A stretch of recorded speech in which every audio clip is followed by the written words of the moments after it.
얼마 전에 일본에서 이 스가 내각이 출범을 했죠.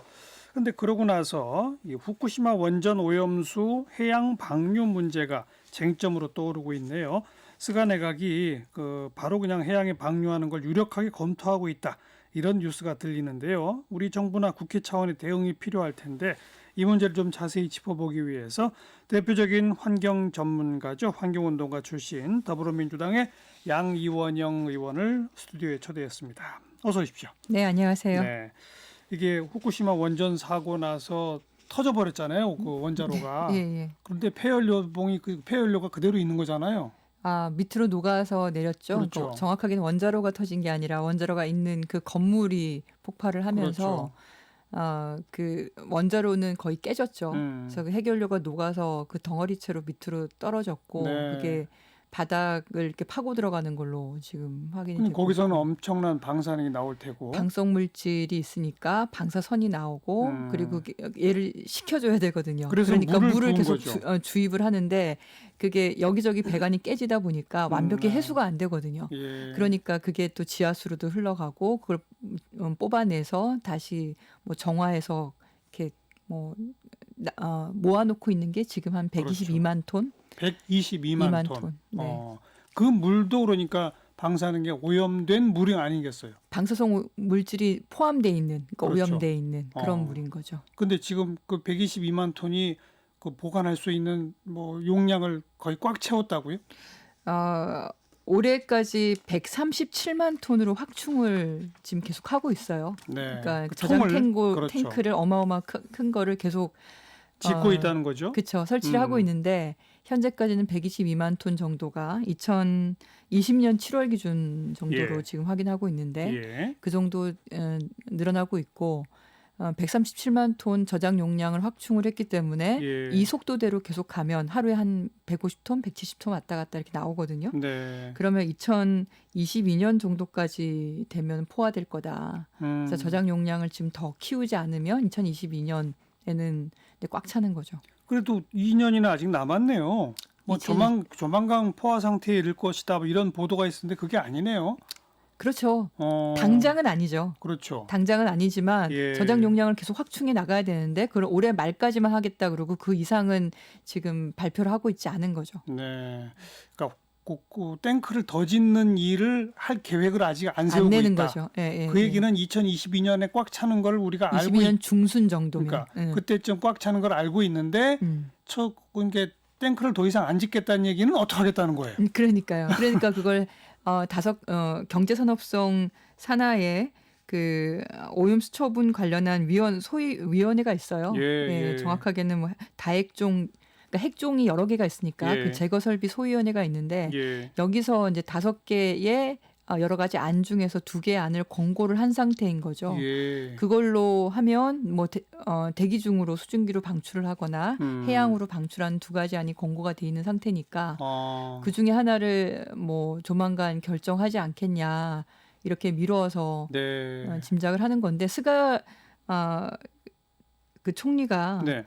직접 발언하거나 그러진 않았어요. 예. 지금 미루어 짐작을 하는 거죠. 네. 2가지 안을 소위원회가 권고했다. 권고를 했죠. 수증기로 한다는 얘기는 뭐예요? 그냥 끓여버린다는 얘기인가요? 그렇죠. 증발시킨다는 거죠. 그러든지 아니면 그냥 해양에 방류한다는 얘기는 버린다는 얘기 아니에요?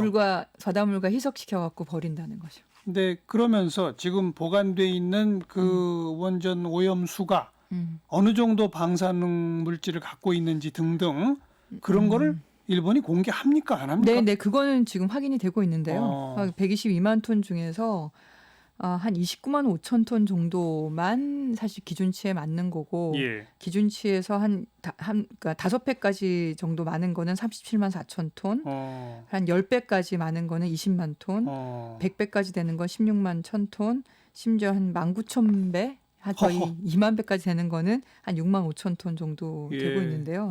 제가 이 수치를 보니까 그중에 스트론튬이 좀 많아요. 그게 뭐예요?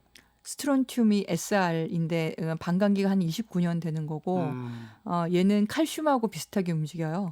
그리고 방사능을 강한 방사능을 좀 내고 있고 네, 네. 그래서 얘가 만약에 이제 몸에 흡수가 되면 칼슘과 비슷하게 움직이니까 칼슘은 이제 뼈에 축적이 되는 거죠. 그러면 뼈암이나 아니면 골수암이나 이런 데 영향을 미칠 수 있는 게 스트론튬인데 그 스트론튬 그 함량이 기준치가 많아요. 예, 한 배출 기준치가 30베크렐 리터당 예. 이 정도인데 지금 최대값이 43만 3천 베크렐까지 있네요. 예.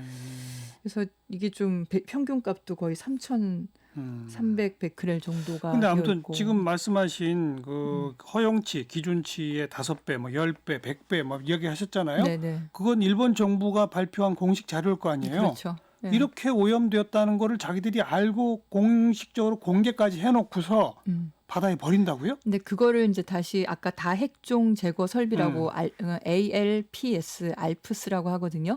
거기 한 번 더 돌려서 또 제거를 해보겠다. 그런 다음에 방출하겠다고 하는데 이미 그거를 해도 이게 잘 제거가 안 된다는 걸 지금 확인을 하고 있잖아요. 그러니까 여러 번 한다 하더라도 기준치 이하로 완전히 낮추기는 좀 어려운 것 같고 예. 그리고 아무리 그렇게 돌려도 안 되는 게 있어요. 그건 삼중수소라는 거죠. 삼중수소는 제거가 안 돼요.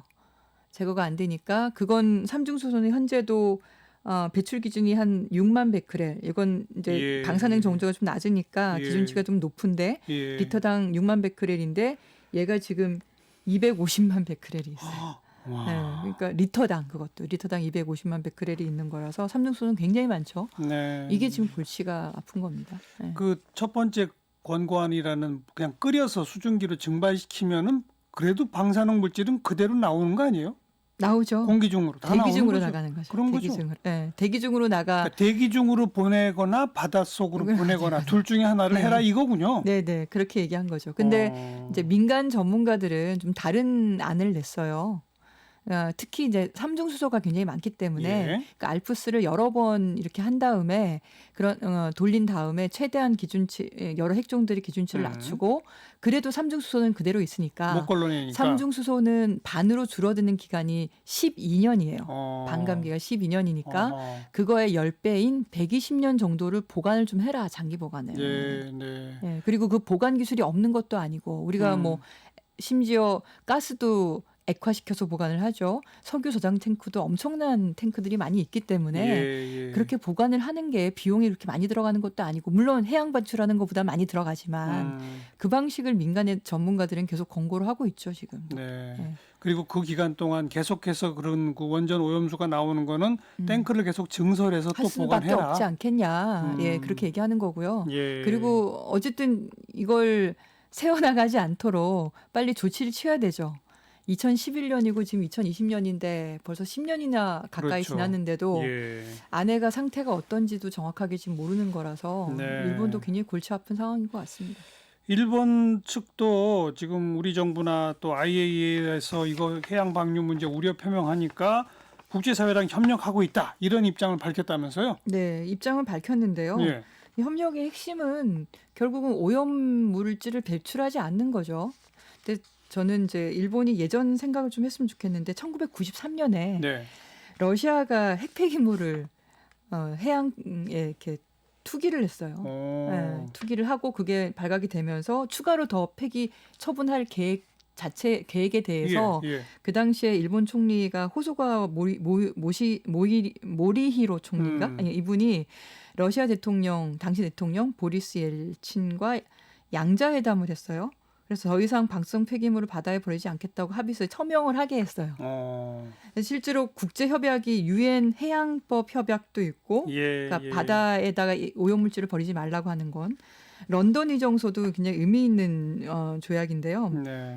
그러니까 인과관계가 결정적으로 증거가 이렇게 나오지 않다 하더라도 이런 오염물질을 바다에 버리는 거는 하면 안 된다. 그러니까 환경 보호를 위해서는 적절한 사전 조치를 취하는 예방적인 접근을 해야 된다. 이렇게 런던 의정서거든요. 이런 걸 봤을 때 사실은 지금 일본이 바다에다가 방류한다고 하는 건 자신이 과거에 러시아에게 했던 행동하고도 위배되는 거고 이런 국제적인 협약과 의정서하고도 위배가 되는 거죠. 근데 지금 일본이 방류할 것 같다라고 하는 거는 그냥 추측이에요. 아직은 추측입니다. 뭔가 근거 있는 무슨 행동이나 발언이 나온 건 없습니까? 네, 그런 건 아닙니다. 그래서 저희가 국회에서도 아직은 관망은 하고 있죠. 네. 어쨌든 일본과 지금 관계를 좀 개선해 보려고 노력을 하고 있는 상황이니까 저희도 이렇게 너무 자극적이지 않게 하려고 하는데 스가 총리께서 뭐 그런 걸 하신다고 그런 입장이다라고 이제 단독 보도가 뜨긴 했는데 다시 저희가 알아봤어요. 근데 뭐 공식적으로 발언을 하거나 근거가 있는 건 아니다. 네, 방침을 뭐 결정하거나 그러진 않은 걸로 알고 있고 그리고 일본도 사실은 어민들 반발이 굉장히 강합니다. 그렇겠죠. 네, 이제 좀 잠잠해지나 했더니 왜냐하면 사고 나고 나서 한참 고생을 했거든요. 그리고 우리도 여전히 이제 후쿠시마 현부터 8개 현에 그러니까 수산물이죠. 수산물 수입 금지를 저희는 하고 있죠. 그리고 또 그 일본이 WTO에 제소했는데 우리가 이겼잖아요. 그러니까요. 그죠? 예. 근데 그런 수산물 금지는 우리만 하고 있는 게 아니라 중국도 대만도 다 하고 있는 상태이기 때문에 이렇게 해양 방출하면 또 더 강력해지겠죠. 더 당연하죠. 커질 거고. 그래서 어민들 반발도 굉장히 큰 상황입니다. 그 후쿠시마 인근의 그 수산물 우리 이제 수입 안 하는데 일본 국민들은 그 수산물 먹어요? 유통을 하고 있죠. 그래요? 그리고 그걸 먹어서 응원하자 그런 캠페인을 연예인들이 했는데 그 연예인들 중에서 또 이렇게 암이나 백혈병으로 이렇게 그런 경우가 또 있었어요? 또 있었고 좀 수산하죠 일본 내가. 그 후쿠시마 수산물 방사능 검사 할 거 아니에요? 하죠. 그러니까 기준치 이하라고 얘기를 하죠. 이하라고 해요? 예, 이하라고 얘기를 하죠. 근데 그 기준치가 워낙 높은 거니까. 그래요. 웬만하면 그러니까 이건 과학적으로 얼마나 어느 정도의 방사성 물질이 안전한 거냐라는 기준이 과학적 기준이 없어요. 적을수록 안전하기 때문에 없는 게 제일 좋은 거죠. 그렇죠. 아무리 소량이라 하더라도 이 방사능 물질은 계속 몸에 축적된다면서요. 바깥으로 나가는데요. 그래도 지속적으로 먹으면 그만큼 축적률이 올라가는 거죠. 근데 그걸 이제 유기물질 형태로 먹을 때가 문제인 거죠. 물을 먹고 그럼 물은 소변이나 이런 걸로 배출이 빨리 되는데 그게 이제 유기물질이라는 건 CHO에 연결된 여러 이제 그러니까 지방과도 결합하고 뭐 단백질하고도 결합하고 그렇게 해서 우리 몸의 구성 성분이 될 경우가 가장 위험한 거죠.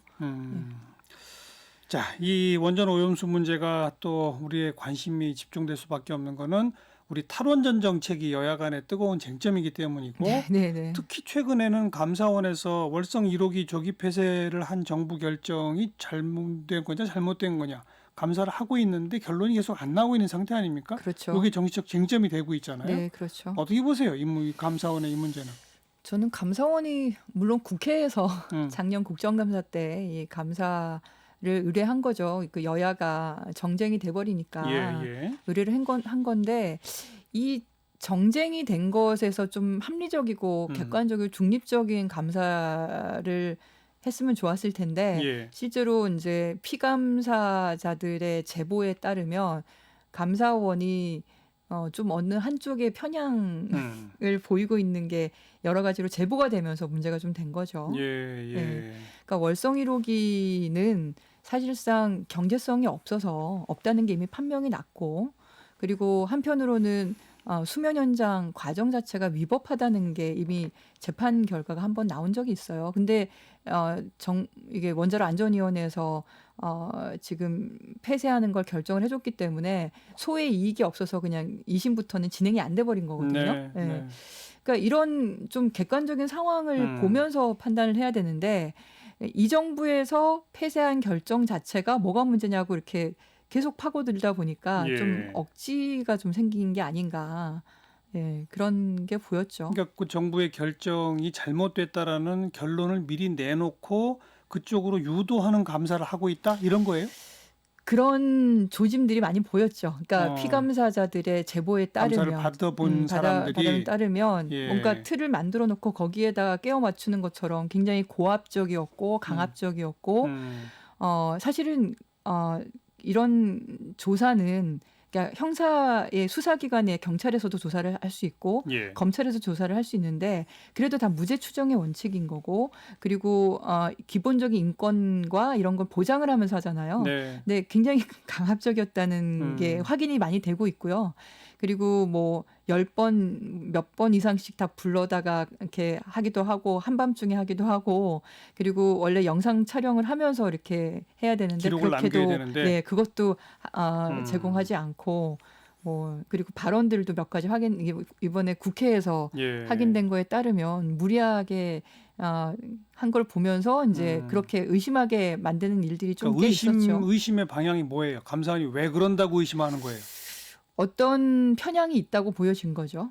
예. 그리고 탐원전에 특히 반대한다? 뭐 감사원장님이 발언한 게 문제가 좀 됐었죠. 그러니까 직권심리라 그래서 피감사자를 최종적으로 불러다가 질문을 하고 이렇게 심리를 하는데 어떻게 보면 감사원장님은 그 감사위원들의 여러 그 감사를 그러니까 가운데서 어떻게 코디하는 역할인 건데 본인 나서서 발언한 것들이 여러 가지가 확인이 좀 됐죠. 네. 그래서 이제 왜 그랬을까 감사원장께서 이런 의심이 자꾸 들은 거죠. 특히나 이제 4월 15일 총선 직전에 무리하게 결론을 내려고 회의를 연달아서 3번을 여신 거예요. 예. 그것도 굉장히 이례적이었거든요. 그런 적이 없었는데 그건 공공기관이 선거에 개입하려는 의도처럼 보여지기도 했던 거거든요. 그런 정황들이 몇 가지가 이렇게 드러나면서 문제가 됐던 거고요. 그리고 실제로 경제성에 문제가 있어서 폐쇄했다고 할 때 그러면 객관적인 데이터를 봐야 되는데 저희가 이제 그걸 입수를 한 걸 보니까 월성원전 1호기는 지난 2008년부터 문 닫을 때까지 10년 동안 단 한 번도 수익을 낸 적이 없어요. 계속 적자였어요? 계속 적자였어요. 평균 1,000억 매년 알겠습니다. 1년마다. 알겠습니다. 그것만 봐도 계속 끌고 가는 것 자체가 사실 문제였던 어쨌든 거죠. 이렇게 계속 논란의 대상이 된 지 오래됐는데도 아직 감사 결론이 안 난 상태잖아요. 지금 직권심리 또 하고 계신 걸로 알고 언제쯤 있습니다. 결론이 날까요? 작년 국정감사 때 했으니까 이번 국정감사는 넘기지 않지 않을까. 그 전에는 나오지 않을까 생각을 합니다. 그것도 좀 지켜보고요. 네네. 일본 그 문제는 아무튼 금년 연말까지 탱크 증설 계획 발표를 더 하는지 안 하는지 우선 그걸 지켜봐야 되겠네요. 그렇죠. 알겠습니다. 더불어민주당 양이원영 의원 고맙습니다. 네, 감사합니다.